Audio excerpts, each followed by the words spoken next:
Testing, 1 2 1 2. Scream if you want to go faster. You ain't so tough with that bad boy talk. I'ma get it how I'm living, I'ma walk the walk. Outline my lines, I rap through thought. Wagwan, my supple little leggings, and welcome back to Football Therapy with me, your host Jan. I do hope you're doing well, mate. Really do hope that. Welcome back to Chelsea News, and we'll preview the big old game away at Arsenal this weekend. Welcome back. How are you, first of all? Are you okay? It's the weekend. The weather's hopefully changing for the better, depending on where you live around planet Earth, and things are moving forwards. They are. Chelsea have agreed to sign young superstar Quenda. Robbed him from the clutches of Manchester United, which of course is quite funny. And we are all enjoying that accordingly. But it looks like we're not done sporting-wise, because Dario Essugo, reports coming from, I believe, Portugal. Ebola, is that Portuguese publication, suggesting the agreement's been reached for the young defensive midfielder who's currently on loan in Spain at Las Palmas. We will look at his stats and see who the ruddy heck this young man is, and if this is a good idea. So we're going to do that. We're going to build a lineup for the Arsenal game, and it's going to be hot dog, a lot of ruddy fun. So as always, mate, thank you for joining me. And sorry if I clear my throat. I've got a massive, where I live out in the sticks, hay fever off the charts at the moment. So get little tickly throat sensations, and it's hella annoying. And I do appreciate and concede that's probably annoying over the microphone. But thank you for liking and subscribing to this channel, Football Therapy. Let's get into it. Right, you sweet little thing. So Romano, who for me is the second top tier authority on transfers. I'm an Ornstein ultra, I must say. I like how he works. Romano says this: Chelsea keep working on the deal to sign Dario Essugo from Sporting for the future. A talented midfielder. Another one for the future, guys. Does that get the juices flowing? I mean, this guy is already 20. He's playing in the top 5 league. So this isn't like some, 14-year-old child from Peru or something that you've never heard of. This is a bit different. The talented midfielder is on Blueco radar. Blueco as well. Blueco, which you know what that means. It could mean Strasbourg. Since January, and relationship with Sporting remains excellent after the Quenda deal. Oh, that's nice. They're friends. That's nice, isn't it? We're making friends. It's not about the football. It's about the friends you made along the way. That I'm jesting, being a bit silly, because he might be really good, for all I know. In fact, we're going to look in just a moment.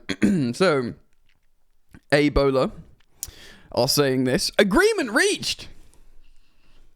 Dario Essugo will be a Chelsea player.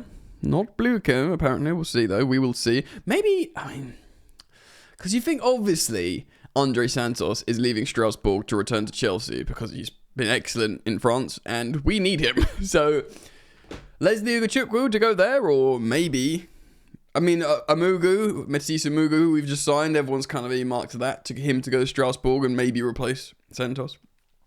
It does need the likes of Leslie Ugachukwu, and this kid, Dario Essugo. He will be a Chelsea player next season. This is what the Ebola is reporting. The transfer with the Blues was closed in the last few hours, with Sporting receiving 22 million euros fixed.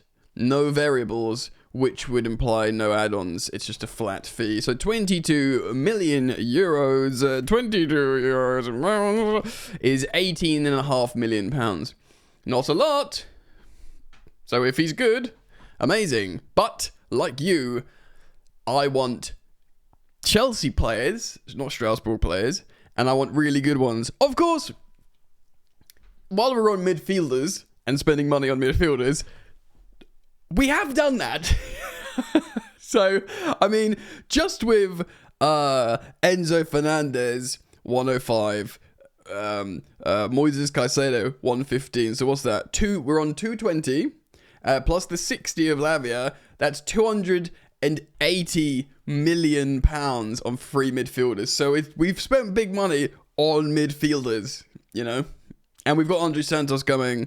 We've got Reece James, who's now a midfielder, even though Tuchel wants to play him at fullback still for England. Which, by the way, I'm starting to think it's going to be a bit unhelpful, this war of, Maresca, midfielder, Tuchel. No, we're playing the hits, wing-back Reece James. And although many Chelsea fans, excuse this minor diversion, would be like, yeah, Reece James, Champions League winning wing-back. Let's do it, flying up and down the wing.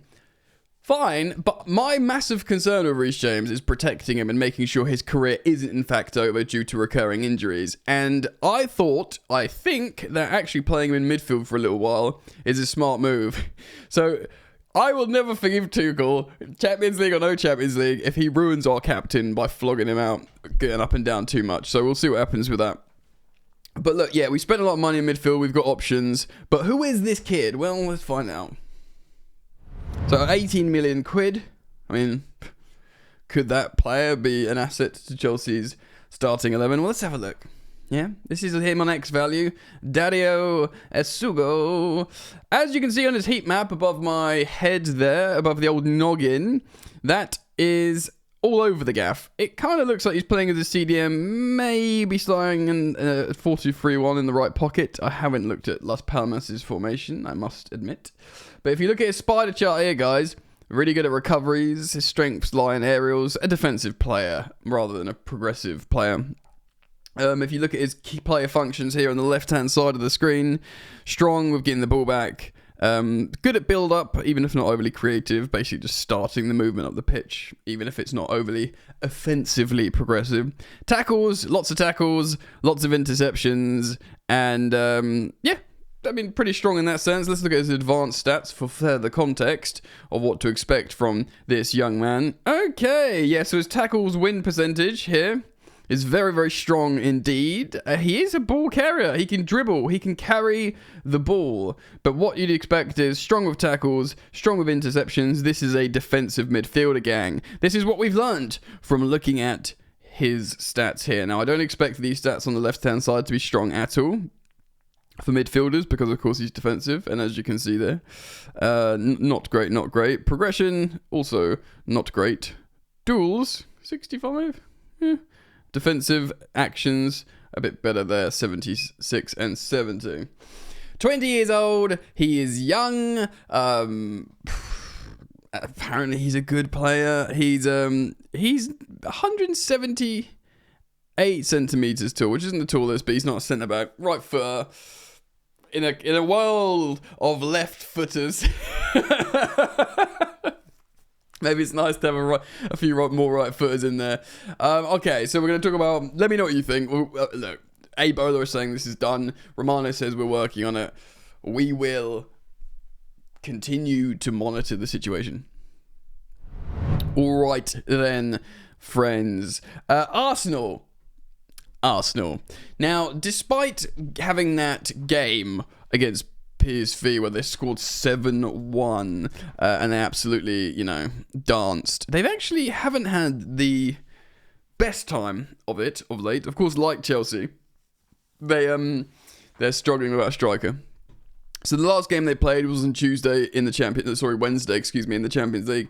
Heavily rotated side. We even saw Raheem Sterling winning man of the match. So we're through the looking glass now, people. Drawing 2-2. But if you look at their run of form, yeah, apart from that 7-1 anomaly for the very accommodating PSV, they've got one win in.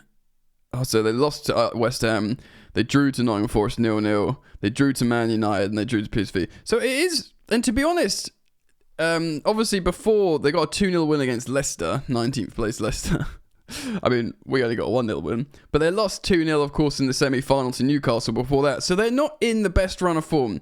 And the 2nd of February, they did slap up Man City 5-1. And that was a historic, embarrassing result for Man City. But since then, they've not been incredible, really. You'd have to say, And I'm looking at the Man United game now, which was the last game they played in the Premier League. It was a Bruno Fernandes goal, and then obviously an equaliser from Declan Rice. It was away at Old Trafford, and Arsenal had 6 shots on target. So did Man United. They did have a lot of shots, generally 17, but only 6 on target.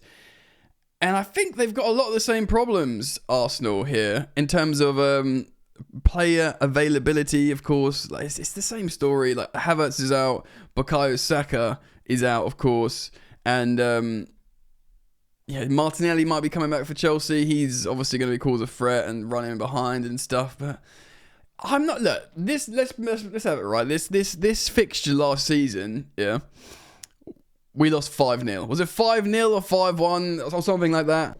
Yeah, I've just paused to check. It was 5-0 last season under Pochettino. Ben White got 2 goals. Leandro Trossard scored an early opener, and Kai Havertz dunked us a brace. And he was loving it. He was celebrating. He was having a great time against his former club. It was one of my low points as a Chelsea fan, and one of the reasons why I'm not overly forgiving of Pochettino. We had 1 shot on target. Arsenal had 27 shots against Chelsea in that game. 10 on target. And let's have a look at the lineup. So they did have Havertz, Trossard, and Saka up top. But we had so we didn't have Cole Palmer. I guess he was injured for this game. We had Nico Jackson, Mudryk, Madueke, Gallagher, Caicedo, Fernandes. Thiago Silva came on, Raheem Sterling came on, Trevoh Chalobah came on. Yeah, so still, I mean, I would be feeling better with the players we got now. And also Alfie Gilchrist started at right back, so yeah, kind of not overly surprising there that we got overrun. Great young defender, but it's just high-flying Arsenal. This isn't high-flying Arsenal, and we can win. Okay, we can maybe draw. Yeah? We can get a result. And we are not playing good football at the moment. It's unavoidable to say, but we are coming off, and football is a results game, and we're coming off 4 wins in a row. That sounds good, doesn't it? Yeah, when you compare Arsenal's 1 win in 5 or whatever it was, 4 wins in a row sounds good, but of course, heavy context is required of the games we were playing. And we didn't have a 7-1 win in the Champions League to boost confidence. So, look, any result is a good result here, because it would make 5 games unbeaten, 4 wins, and a draw at Arsenal. It would represent a good result. If we could win, we would be 3 points behind Arsenal in the Premier League. I wasn't expecting that. 3 points against, title challenging Arsenal. Well, Chelsea are absolutely in crisis, protests, everyone's mugging off Chelsea, Maresca's saying all the wrong things. We could be 3 points behind Arsenal if we win. It's a big if. Oh boy, it's a big if. And we'd have to play a whole lot better. I do think there's a way that, in the way like we were playing against, maybe not so much Southampton because we won 4-0, but let's say Leicester, the 1-0 win. Yes, they caught us a little bit on the hop with their back 5, and we didn't really know how to deal with it. But maybe even the Copenhagen game at home as well. There's this pressure of, oh my God, we're playing a team we absolutely should beat, and we're at home, and our fans aren't happy with us at the moment. There's a little bit of that the players know. I wonder if they're like, go away from home. The Chelsea away support is magnificent, and they feel like the pressure's off, and they're not supposed to win, and they're not expected to win. Maybe they can express themselves a little bit more. Maybe. So let's build a lineup together. You've all probably seen the news. I didn't want to spend too much time talking about it, but I'm very sorry to confirm that Rob Sanchez has been reinstated as the Chelsea number 1 goalkeeper, which I must say is very upsetting.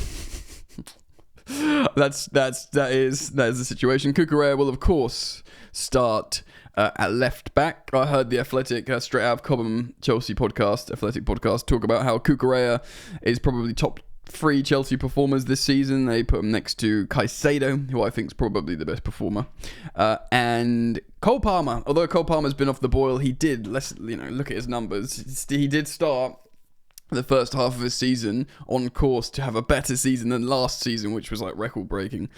So yeah, I expect the boys, the partnership of Wesley Fofana and Levi Colwill to be reinstated there. Right back's interesting, yeah, it is. I think Lavia might be fit as well. It's very, very interesting to see what happens here, because we might.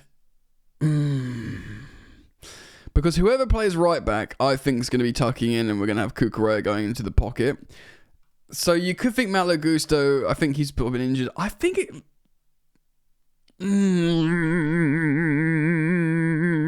I think it could be Chalobah. Trevo Chalobah. I really do, man. I think it could be Chalobah playing at right centre back, tucking in, playing there, and giving Fofana a little bit of license to run forwards. I might be wrong, but also I might be right. Caicedo, he's the man. He's ruddy wicked. Now this is super interesting. Okay, well let's look. Enzo Fernandez is going to start in the left sort of pocket. Enzo Fernandez.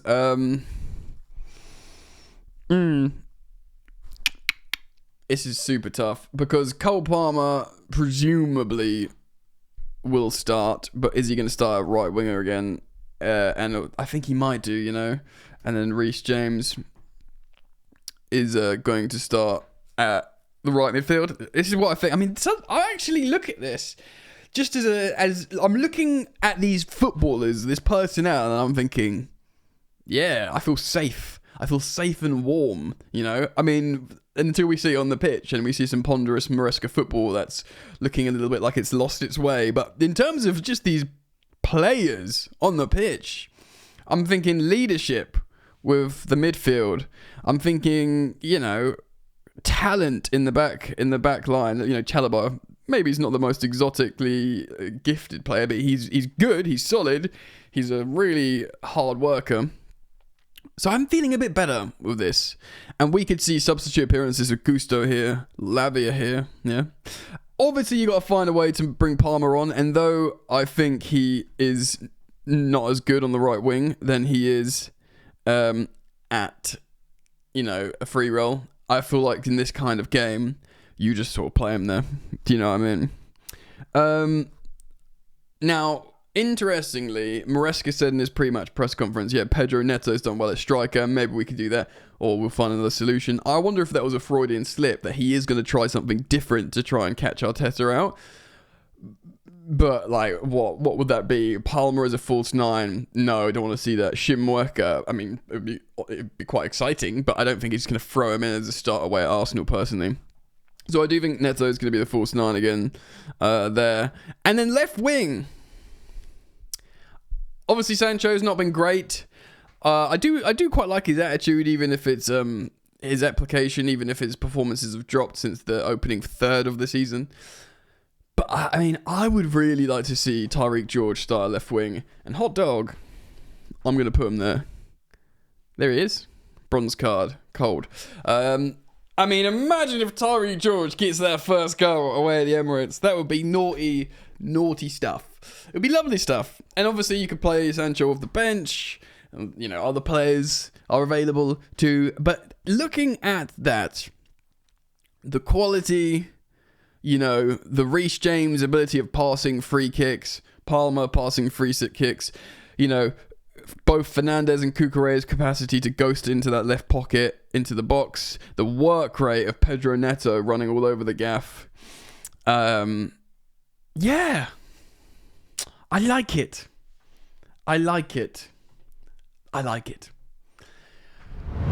What do you think about my lineup? Look, I don't think we're going to go there and lose 5-0 again, yeah?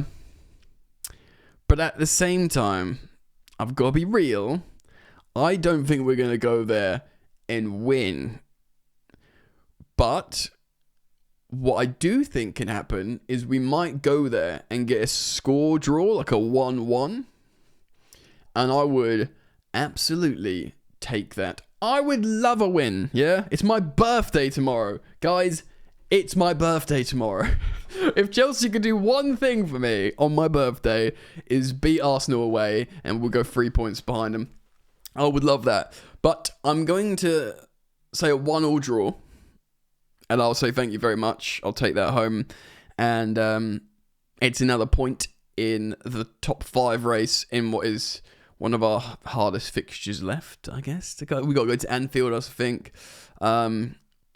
But yeah, happy with that. Let me know what you think. Comment down below. It's been a longer video, so hopefully you've stuck with me to the end. If you have, thank you very much. I appreciate you. Of course, Football Therapy merchandise is available underneath the video on YouTube. Footballtherapy.shop, I believe. store, maybe? Anyway, keep it locked. Do check out the second channel. Daily uploads there as well on non-Chelsea related footballing content. Footballianic instead of football therapy. Super simples. I do hope to see you back, gang. Take care of yourselves. Peace.